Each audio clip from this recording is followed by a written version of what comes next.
India വിരുദ്ധ നയങ്ങളുടെ ഒരു വലിയ പരമ്പര തന്നെയാണ് നിലവിൽ നമ്മുടെ തൊട്ടയൽപ്പക്കമായ ബംഗ്ലാദേശിൽ അരങ്ങേറിക്കൊണ്ടേയിരിക്കുന്നത്. അതുവഴി ഇന്ത്യ ബംഗ്ലാദേശ് ബന്ധം നമ്മളൊക്കെ വിചാരിച്ചതിനേക്കാളും അപ്പുറം വഷളാവുകയും ചെയ്യുന്നു. ഇതെല്ലാം എവിടെ ചെന്ന് അവസാനിക്കുമെന്നാണ് അറിയാത്തത്. ഒന്നെന്തായാലും നമുക്ക് ഉറപ്പിക്കാം, ബംഗ്ലാദേശ് വിളിച്ചു വരുത്തുന്നത് അവരുടെ സർവനാശമാണ്, അല്ലാതെ ഇന്ത്യക്കൊന്നും പേടിക്കാനൊന്നുമില്ല. ഏത് തരത്തിൽ നമ്മൾ എടുത്തു നോക്കിയാലും ബംഗ്ലാദേശ് ഇന്ത്യക്ക് മുമ്പിൽ എത്രയോ ചെറുതാണ്. പ്രതീക്ഷിച്ചിരുന്നതുപോലെ പ്രധാനമന്ത്രി ഷെയ്ഖ് ഹസീനയുടെ പുറത്താകലിന് ശേഷമുള്ള ദിവസങ്ങളിൽ ഇരു രാജ്യങ്ങളിലെയും ബന്ധം വിചാരിച്ചതിലും കൂടുതൽ വഷളാണ്. കൊലപാതകവും വംശഹത്യയും മറ്റും ഉൾപ്പെടുന്ന 100ഓളം ക്രിമിനൽ കേസുകളിലെ വിചാരണയ്ക്കായി ഹസീനയെ കൈമാറുന്നതിനായി ന്യൂഡൽഹിയിലെ ബംഗ്ലാദേശ് മിഷൻ ഇന്ത്യൻ വിദേശകാര്യ മന്ത്രാലയത്തിന് ഒരു കുറിപ്പും കൈമാറി. അതേസമയം ഇന്ത്യയെ കൂടുതൽ പ്രകോപിപ്പിക്കാൻ എന്ന പോലെ മുഖ്യ ഉപദേഷ്ടാവ് മുഹമ്മദ് യൂനസിന്റെ ഇടക്കാല സർക്കാർ വ്യാപാര സാംസ്കാരിക ബന്ധങ്ങളുടെ പേരിൽ പാകിസ്ഥാനുമായി ചേരാനും തീരുമാനിക്കുകയാണ്. ദീർഘകാലാടിസ്ഥാനത്തിൽ ഇന്ത്യയുടെ കര അതിർത്തികളിലുടനീളം പ്രാദേശിക സുരക്ഷയ്ക്ക് ഇത് ഭീഷണി ഉയർത്തിയേക്കാം. എന്തായാലും ഒരു കാര്യം തീർച്ചയാണ്, ദീർഘകാലമായി നിലനിൽക്കുന്ന അതിർത്തി തർക്കങ്ങളും മറ്റ് ഉഭയകക്ഷി പ്രശ്നങ്ങളും ചർച്ചകളിലൂടെ മാത്രമേ പരിഹരിക്കപ്പെടൂ. പതിറ്റാണ്ടുകൾക്ക് മുമ്പ് ചൈന ടിബറ്റ് പിടിച്ചടക്കിയപ്പോൾ ദലൈലാമയെ രാജ്യത്ത് സ്ഥിരതാമസമാക്കാൻ അനുവദിച്ചതിന് ശേഷം ഹസീനയുടെ കൈമാറ്റം ഇന്ത്യയെ സംബന്ധിച്ചിടത്തോളം ഒരു ധാർമ്മികമായ കടമയാണ്. ടിബറ്റിനെ ചൈനയുടെ ഭാഗമാണെന്ന് അംഗീകരിച്ചുകൊണ്ടും ദലൈലാമയ്ക്ക് രാഷ്ട്രീയ അഭയം നൽകിയും ഇന്ത്യ വളരെ നന്നായി ബാലൻസിംഗ് ആക്ടാണ് ഇക്കാര്യത്തിൽ അന്ന് നടപ്പിലാക്കിയത്.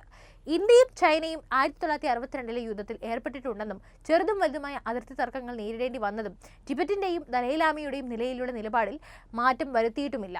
ബംഗ്ലാദേശിന്റെയും ഹസീനയുടെയും കാര്യത്തിൽ ഇന്ത്യക്ക് ഇതുപോലെ നിലപാട് സ്വീകരിക്കാനാകുമോ എന്നതാണ് അടുത്ത ചോദ്യം. ഓഗസ്റ്റ് 1 ബഹുജന പ്രതിഷേധങ്ങൾ അവരെ രാജിവെക്കാൻ നിർബന്ധിതയാക്കി. പക്ഷേ അപ്പോഴും പ്രധാനമന്ത്രി സ്ഥാനം രാജിവെച്ചിട്ടില്ലെന്ന് അവർ ഇപ്പോഴും തറപ്പിച്ച് പറയുന്നുണ്ട്. അന്ന് ഇന്ത്യയിലേക്ക് പലായനം ചെയ്തപ്പോൾ അവർ പശ്ചിമേഷ്യൻ രാജ്യങ്ങളിലൊന്നിൽ രാഷ്ട്രീയ അഭയം തേടും എന്നായിരുന്നു പൊതുവെയുണ്ടായ ഒരു പ്രതീക്ഷ. ഇന്ത്യ ഒരു ട്രാൻസിറ്റ് പോയിന്റ് മാത്രമായിരുന്നുവെന്നും. എന്നാൽ ഇനി അങ്ങനെയല്ല. എന്തായാലും മിക്കവാറും ധാക്കയിലെ പുതിയ ഭരണകൂടത്തെ പ്രകോപിപ്പിക്കാനൊന്നും മറ്റ് രാജ്യങ്ങൾ ആഗ്രഹിക്കാത്തത് കൊണ്ടാകും അവർക്ക് മറ്റ് പാശ്ചാത്യ രാജ്യങ്ങളിലേക്കൊന്നും അഭയം നൽകാതിരുന്നത്. ഇങ്ങനെയാണ് നമുക്ക് മനസ്സിലാക്കാനാകുന്നത്. എന്നാൽ അതേസമയം നമ്മൾ ഇനി പാകിസ്ഥാൻ ബംഗ്ലാദേശ് ബന്ധം പരിശോധിക്കുകയാണെങ്കിലോ, മുഖ്യ ഉപദേഷ്ടാവായതിനു ശേഷം 2 തവണ പാകിസ്ഥാൻ പ്രധാനമന്ത്രി ഷെഹ്ബാസ് ഷെരീഫുമായി യൂനസ് നവംബർ ഡിസംബർ മാസങ്ങളിലൊക്കെ ഒന്നുവീതം കൂടിക്കാഴ്ച നടത്തിയിട്ടുണ്ട്. ദുബായിൽ G8 ഓർഗനൈസേഷൻസ് ഓഫ് ഇക്കണോമിക് കോർപ്പറേഷന്റെ ഭാഗമായിട്ടാണ് ഏറ്റവും പുതിയ യോഗം നടന്നത്. പാകിസ്ഥാൻ തന്നെ വിപുലമായ സാമ്പത്തിക പ്രതിസന്ധിയിൽ അകപ്പെടുമ്പോൾ ബംഗ്ലാദേശിന് വ്യാപാര സാമ്പത്തിക സഹായങ്ങൾ നൽകാനുള്ള മുൻകൈയെടുക്കാൻ ഇസ്ലാമാബാദ് മുൻകൈയെടുത്തത് ആശ്ചര്യകരമാണ്. ഇതിനകം 2 കണ്ടെയ്നർ കപ്പലുകൾ 1000 സിംഗിൾ കണ്ടെയ്നറുകളുള്ള അടുത്തിടെ ബംഗ്ലാദേശിലെ ചിറ്റഗോങ് തുറമുഖത്ത് വന്നിറങ്ങിയിട്ടുമുണ്ട്. എന്നാൽ കൂടുതൽ വിവരങ്ങൾ അതിനെക്കുറിച്ച് ലഭ്യവുമല്ല. 2014 ബംഗ്ലാദേശിനെതിരെയും തീർച്ചയായും ഇന്ത്യക്കെതിരെയും പ്രവർത്തിക്കുന്ന ഭീകരർക്കായി ISA നൽകിയ ആയുധങ്ങൾ വഹിച്ചുകൊണ്ടുള്ള ഒരു കപ്പൽ കണ്ടെയ്നറുകൾ അധികൃതർ പിടിച്ചെടുത്തത് നമുക്ക് വേണമെങ്കിൽ ഈ അവസരത്തിൽ ഓർത്തെടുക്കാം. അതെ, കാര്യങ്ങൾ അത്രത്തോളമാണ് മാറി മറിഞ്ഞത്. 70കളിലെ രാഷ്ട്രീയ വ്യത്യാസങ്ങളുടെ കേന്ദ്രബിന്ദുവായിരുന്ന ഉഭയകക്ഷി ബന്ധങ്ങളിലേക്ക് സാധാരണ നില അതിവേഗം തിരിച്ചു വരികയാണെന്നും അവ സാംസ്കാരിക ബന്ധങ്ങൾ സ്ഥാപിച്ചിട്ടുണ്ടെന്നും ഒരു പാകിസ്ഥാൻ ഗായകനായ റാഹത്ത് ഫത്തേ അലി ഖാൻ ഡിസംബർ 21 ധാക്കയിൽ ഒരു പ്രോഗ്രാം വരെ നടത്തി. ഇതിനെയൊന്നും നമുക്കങ്ങനെ കുറച്ചു കാണാനാകില്ല. കാരണം PM ഷെരീഫും യൂനസും തമ്മിലുള്ള ആദ്യ കൂടിക്കാഴ്ചയുടെ തുടർ നടപടിയായിരുന്നു ഇത്. വരും ആഴ്ചകളിലും മാസങ്ങളിലും പിന്തുടരേണ്ട തരത്തിലുള്ള കൂടുതൽ സൂചനകളുമുണ്ട്. സമീപ ഭാവിയിൽ ഭൂരിഭാഗം ഉറുദുവിൽ പാടുന്ന സന്ദർശകരിൽ നിന്ന് വ്യത്യസ്തമായി ബംഗാളി ഭാഷയിൽ സ്ഥിരമായി അവതരിപ്പിക്കുന്ന ഒരു ബംഗ്ലാദേശി ഗായകന് ആതിഥേയത്വം വഹിക്കാൻ ഇസ്ലാമാബാദ് തയ്യാറാകുമോ എന്നും കണ്ടറിയണം. കാരണം ഇതൊക്കെ സംഭവിക്കും, ഇതിനൊന്നും അധികം സമയമെടുക്കില്ല. 1971 യുദ്ധത്തിലേക്ക് നയിച്ച സാംസ്കാരിക സംഘടനത്തിന്റെ ഭാഗമായി കിഴക്കും പടിഞ്ഞാറും പാകിസ്ഥാനും ബംഗാളും ഉറുദുവും തമ്മിലുള്ള ഭാഷാപരമായ വ്യത്യാസങ്ങൾ ഇരുവശത്തും രാഷ്ട്രീയത്തിന്റെ ഗതിയാണ് നിർണ്ണയിക്കുന്നത്. നിലവിൽ പാകിസ്ഥാനും ബംഗ്ലാദേശിനും ഇന്ത്യ എന്നൊരു ലക്ഷ്യം മാത്രമേ ഉള്ളൂ. എന്തിനെ അടിവരയിട്ട് കാണിക്കുന്നതാണ് രാജ്യത്തെ ന്യൂനപക്ഷ സമുദായങ്ങളായ ഹിന്ദുക്കൾ, ബുദ്ധമതക്കാർ, ക്രിസ്ത്യാനികൾ എന്നിവരെ ലക്ഷ്യമിട്ടുകൊണ്ടുള്ള പ്രവർത്തനങ്ങൾ. ആ രാജ്യത്തെ ഹസീന വിരുദ്ധ പ്രതിഷേധങ്ങളിൽ പങ്കെടുത്തവരിൽ ഭൂരിഭാഗവും വർഗീയപരമായ രീതി സ്വീകരിച്ചവരാണ്. അതെ, അത്രമാത്രം നമ്മൾ മനസ്സിലാക്കിയാൽ മതി. ഇവിടെയെല്ലാം മുഴച്ചു നിൽക്കുന്നത് ഇന്ത്യ വിരുദ്ധത തന്നെയാണ്. ഹസീനയെ പുറത്താക്കിയതിനു ശേഷം സർക്കാരിലോ പുറത്തോ ഉള്ള ഒരു മുതിർന്ന നേതാക്കളും രാജ്യത്തെ ന്യൂനപക്ഷങ്ങൾക്കെതിരായ ആക്രമണങ്ങളെ അപലപിച്ചിട്ടില്ലെന്നും വ്യക്തമാണ്. മുൻഗാമികൾ ഇസ്ലാമിക ബംഗ്ലാദേശ് ആക്കുന്നതിനായി മാതൃനിയമത്തിൽ മാറ്റം വരുത്തിയതിന് ശേഷം രാജ്യത്തെ മതേതര സ്വഭാവം പുനഃസ്ഥാപിക്കുന്നതിനായി അവർ ഭരണഘടന പുനഃസ്ഥാപിച്ചു എന്ന വസ്തുതയും നമ്മൾ ഓർമ്മിക്കേണ്ടതുണ്ട്. ബംഗ്ലാദേശിൽ ഹിന്ദുക്കൾക്ക് നേരെയുള്ള ആക്രമണങ്ങൾ ഇന്ത്യയെ സംബന്ധിച്ചിടത്തോളം ദുഷ്കരമാണ്. 70കളുടെ തുടക്കത്തിൽ കിഴക്കൻ പാകിസ്ഥാനിലെ പൗരന്മാർക്കും ഒരു ദശാബ്ദത്തിന് ശേഷം ശ്രീലങ്കയിലെ തമിഴ് ന്യൂനപക്ഷങ്ങൾക്കും ഇവർക്കെല്ലാം നേരെ ആക്രമണത്തിൽ ഇന്ത്യ പ്രതിഷേധിക്കുന്നത് പോലെ തന്നെയാണിത്. എല്ലാത്തിനുമുപരി ഹസീനയുടെ കീഴിൽ പോലും ബംഗ്ലാദേശും ഇന്ത്യയിലെ മുസ്ലിങ്ങൾക്കെതിരായ ആക്രമണങ്ങളിൽ പ്രതിഷേധിച്ചിരുന്നു. അതുകൊണ്ട് തന്നെ ഈ ഒരു കാര്യത്തെ നമുക്ക് മതം എന്നതിലുപരി മനുഷ്യത്വം എന്ന കണ്ണിലൂടെ മാത്രം കാണാം. ഏതായാലും ചില റിപ്പോർട്ടുകൾ പ്രകാരം സ്ഥാനമൊഴിയുന്ന US ദേശീയ സുരക്ഷാ ഉപദേഷ്ടാവ് ജേക്ക് സള്ളിവൻ യുഎനുമായി സംസാരിക്കുകയും രാജ്യത്തെ ന്യൂനപക്ഷങ്ങളുടെ സുരക്ഷ ഉറപ്പാക്കാനായി ബംഗ്ലാദേശ് സർക്കാരിനെ വിമർശിക്കുകയൊക്കെ ചെയ്തിരുന്നു. ശീതയുദ്ധാനന്തര കാലഘട്ടത്തിൽ ഈ മേഖലയിൽ ഭൗമരാഷ്ട്രീയം എങ്ങനെ കളിച്ചു എന്നതിന്റെ സൂചനയായിരുന്നു ഇത്. ശീതയുദ്ധ കാലഘട്ടത്തിൽ രാജ്യത്തിന്റെ കിഴക്കൻ ഭാഗത്തിൽ പാകിസ്ഥാനിലെ ഭാഷാ ന്യൂനപക്ഷങ്ങളുടെ സുരക്ഷ ഉറപ്പാക്കാൻ ഇന്ത്യ യുദ്ധം ചെയ്യുമ്പോൾ പ്രസിഡന്റ് റിച്ചാർഡ് നിക്സന്റെ US ഭരണകൂടം 7ാം കപ്പലുമായി ഇന്ത്യയെ ഭീഷണിപ്പെടുത്തിയവരെ ഒരു സംഭവം നടന്നിട്ടുണ്ട്. അസ്വസ്ഥമാകുന്ന പ്രഭാവമാണ് ഇതിലൂടെ എല്ലാം കാണിക്കുന്നത്.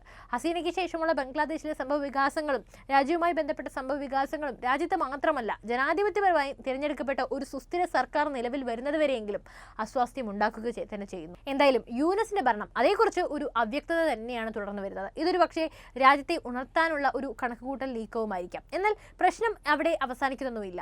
തെരുവുകളിലും സർക്കാർ ഇടനാഴികളിലും വിഷലിപ്തമായ ആവിഷ്കാരം കണ്ടെത്തിയ ഇന്ത്യ വിരുദ്ധ ന്യൂനപക്ഷ വിരുദ്ധ വിട്രിയൽ കൂടുതൽ പ്രശ്നങ്ങളിലേക്കാണ് നയിക്കുന്നത്. നിലവിലെ ഭരണാധികാരികൾ അങ്ങനെ ആഗ്രഹിക്കുന്നുണ്ടെങ്കിൽ അത് എവിടെ ചെന്ന് അവസാനിക്കുമെന്നാണ് ഇനി കണ്ടറിയേണ്ടത്. ബംഗ്ലാദേശിലെ ഇസ്ലാമിസ്റ്റ് പാർട്ടികളുടെയും തീവ്രവാദ ഗ്രൂപ്പുകളുമായുമുള്ള മുൻകാല അനുഭവങ്ങളുടെ വെളിച്ചത്തിൽ പാകിസ്ഥാനുമായുള്ള നിലവിലെ ബോൺഹോമിക് 5 വ്യത്യസ്ത രീതികളിൽ ഒന്നിൽ പ്രവർത്തിക്കാൻ കഴിയും. 1 ഗ്രൂപ്പുകളായി ഒരു രാഷ്ട്രമെന്ന നിലയിൽ അല്ലെങ്കിൽ പങ്കിട്ട അതിർത്തികളിൽ ഇന്ത്യ വിരുദ്ധ ഭീകര പ്രവർത്തനങ്ങൾ പുനരുജ്ജീവിപ്പിക്കാൻ അവർക്ക് സാധിക്കും. 2 അവർക്ക് പാകിസ്ഥാന്റെ രണ്ടറ്റത്ത് കിടക്കുന്ന ചിറകുകളെ വീണ്ടും ഒന്നിപ്പിക്കാൻ ശ്രമിക്കാനും പ്രവർത്തിപ്പിക്കാനും കഴിയും. അത് നിലവിൽ പ്രായോഗികമല്ലെന്നൊക്കെ നമുക്ക് തോന്നാം. എന്നാൽ സ്വതന്ത്ര ബംഗ്ലാദേശ് സൃഷ്ടിച്ചതിന് ഈ ഗ്രൂപ്പുകൾ ഇന്നും ആ പക സൂക്ഷിക്കുന്നുണ്ടാകും. അതിനുള്ള കാരണക്കാരൻ അവരുടെ കണ്ണിൽ അത് ഇന്ത്യ തന്നെയാണ്.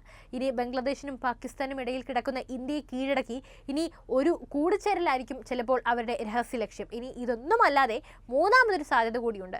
ബംഗ്ലാദേശിലെ ഇസ്ലാമിസ്റ്റ് ഗ്രൂപ്പുകൾ രാജ്യത്തെ മറ്റൊരു അഫ്ഗാനിസ്ഥാനായി മാറ്റാൻ ആഗ്രഹിക്കുന്നു. യുഎസിന് മുമ്പുള്ള പുറന്തള്ളൽ അല്ലെങ്കിൽ 4ാമതായി അതിനൊരു മറ്റൊരു അഫ്ഗാനിസ്ഥാനാക്കി മാറ്റുക. എന്നാൽ US സൈന്യം വിട്ട ശേഷം ഭരണകക്ഷിയായ താലിബാൻ അതിനെ വീണ്ടും ഒരു ദൈവശാസ്ത്ര രാഷ്ട്രമാക്കി മാറ്റി.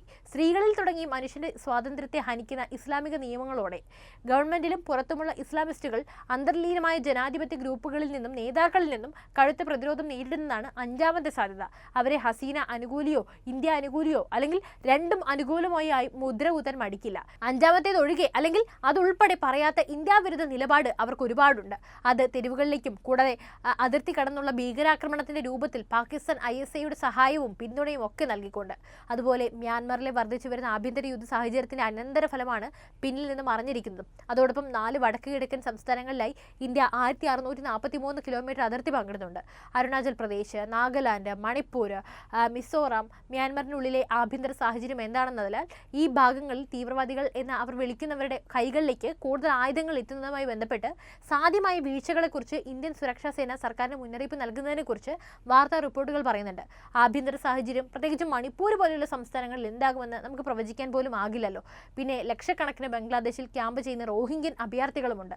പ്രാദേശിക ഇസ്ലാമിസ്റ്റുകൾക്കൊപ്പം ചേരുകയും മതത്തിന്റെ പേരിൽ ഇന്ത്യക്കെതിരായ അവരുടെ രോഷം പരിശീലിപ്പിക്കുകയും ചെയ്യുന്നു. 2 സംഭവങ്ങളിലും മ്യാൻമറിലെ അരാക്കൻ ആർമി വിമതരുടെ കൈകളിലെ ആധുനിക ആയുധങ്ങൾ ഇന്ത്യൻ അതിർത്തിയിലും മറ്റുമായി ഈ ഗ്രൂപ്പുകളിലേക്ക് എത്താനുള്ള സാധ്യത സുരക്ഷാ ഏജൻസികൾ തള്ളിക്കളഞ്ഞിട്ടില്ലെന്നാണ് റിപ്പോർട്ട്. അതെല്ലാം എവിടേക്കാണ് നയിക്കുന്നത്?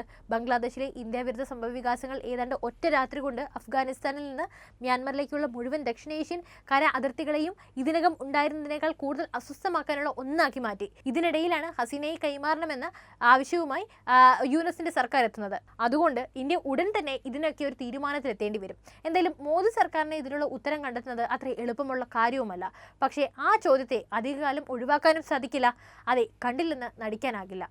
അപ്പോൾ ഈ വിഷയത്തിൽ നിങ്ങളുടെ അഭിപ്രായങ്ങൾ എന്ത് തന്നെയായാലും അറിയിക്കൂ. അതോടൊപ്പം ഈ അറിവുകൾ എല്ലാവരിലേക്കും തന്നെ വീഡിയോ ലൈക്ക് ചെയ്യാനും ഷെയർ ചെയ്യാനും ശ്രദ്ധിക്കുമല്ലോ.